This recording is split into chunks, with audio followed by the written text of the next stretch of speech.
Hi everyone, I'm Karan and welcome to Karan's Gyan. The stock on focus for today is ICICI Bank and its $3 billion stake sale. So guys, the news has come today that ICICI Bank ways to sell its stake of $3 billion. So by ways I mean people speculate. So this article is exactly by Bloomberg, and Bloomberg speculated that the private sector lender wants to raise about $3 billion through a share sale as early as September. And actually, ICICI Bank doesn't really need this money. It has a good level of tier 1 ratio, which is about 13.4. And actually, it is also enviable, as in a lot of banks are jealous about ICICI Bank having such a high tier 1 ratio. I would explain you what is a tier 1 ratio, but I would like to continue about the news first. And the second point about the news is this capital can help ICICI bolster its growth after this coronavirus pandemic ends. So this capital not only can help ICICI Bank in these turbulent times, but also can help ICICI Bank ramp up, scale up their businesses, increase the loan book after the coronavirus pandemic ends. So, as I promised you, I would explain you the tier 1 ratio. So tier 1 ratio is a core measure of bank's financial strength. So tier 1 ratio basically measures how strong is the finances of the bank, how strong is the bank's financial strength.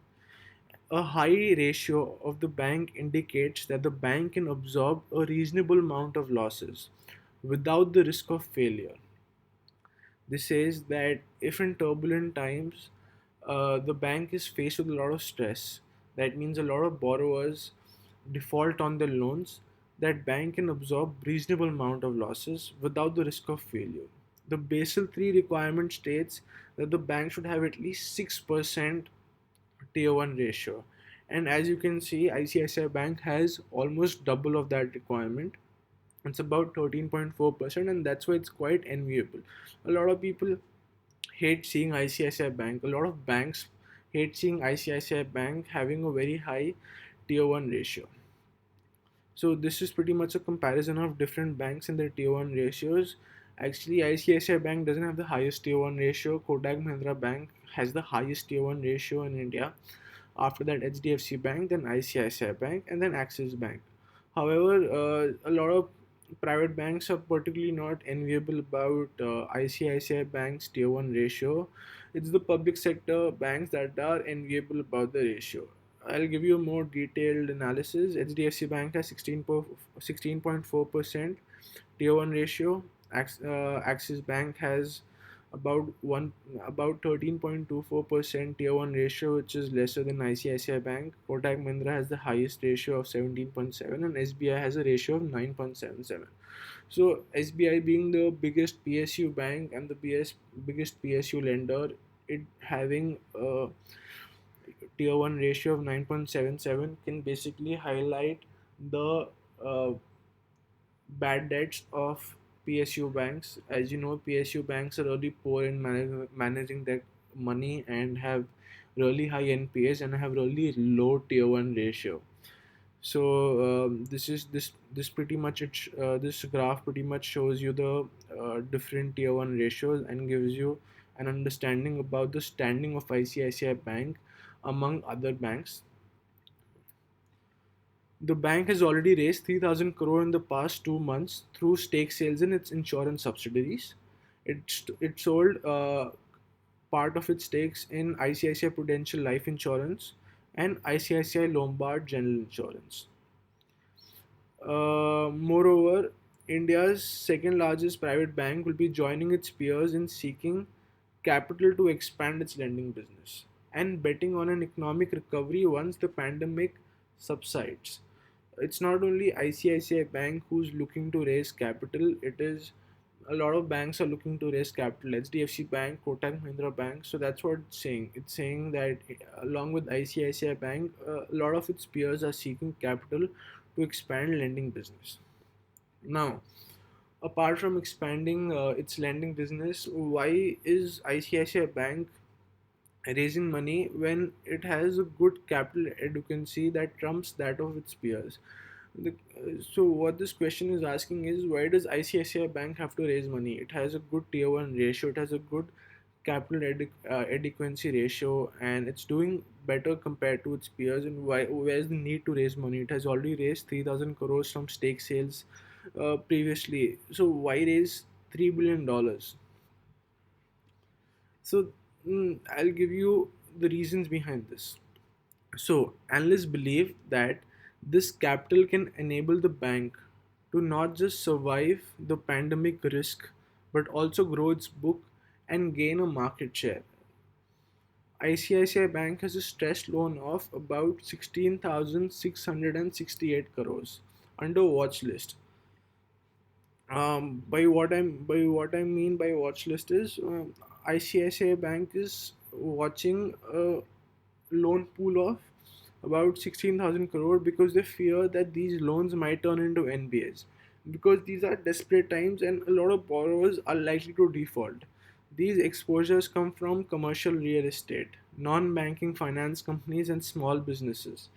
Like in my previous videos, I've told you how housing finance companies or non-banking based finance companies are at a particular list. I told you how LIC housing finance is doing poorly, how India Bulls housing finance is doing poorly, how the Tata Motors financing company, the financing arm of Tata Motors that finances auto loans, is doing poorly. So basically, any company that is financing money to other people, they are doing poorly because there has been a downturn in the industry and a lot of borrowers are at watch list because they're not likely to pay their debts and they're likely to default. So they are, something to consider.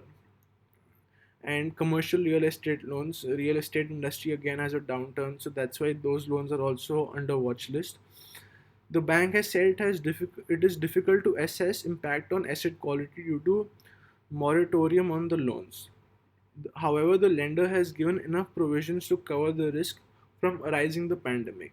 So the bank is basically saying that as of now, a lot of people are not paying their EMIs because of the RBI guideline about giving relief to people who have taken loans in giving EMIs.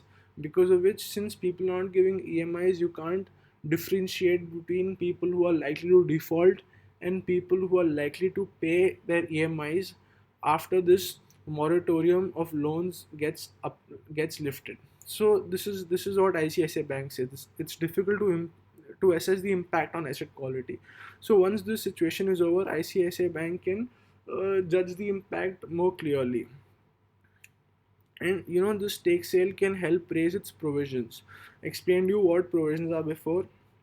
Provisions is basically surplus cash you have that can absorb the losses from people who are defaulting on debt. So those are provisions. Meanwhile, the bank's share prices have dropped by about 7% in the last two trading sessions, pricing a potential increase in supply of shares. So since ICICI Bank would be selling, shares, so there'll be a increase in supply of the free float available. Free float is shares available in the market that non-promoters can buy. And since a lot of shares would be available in the market, since the supply would increase and the demand is yet the same, because of demand supply discrepancy, the share prices have fallen. However, global analysts take this as a good news and expect a 25 to 36% upside. This is not my opinion, so I'm not recommending you to buy ICICI Bank. I'm just giving you a take on what global analysts think. So now let us look at the share price of ICICI Bank. ICICI Bank.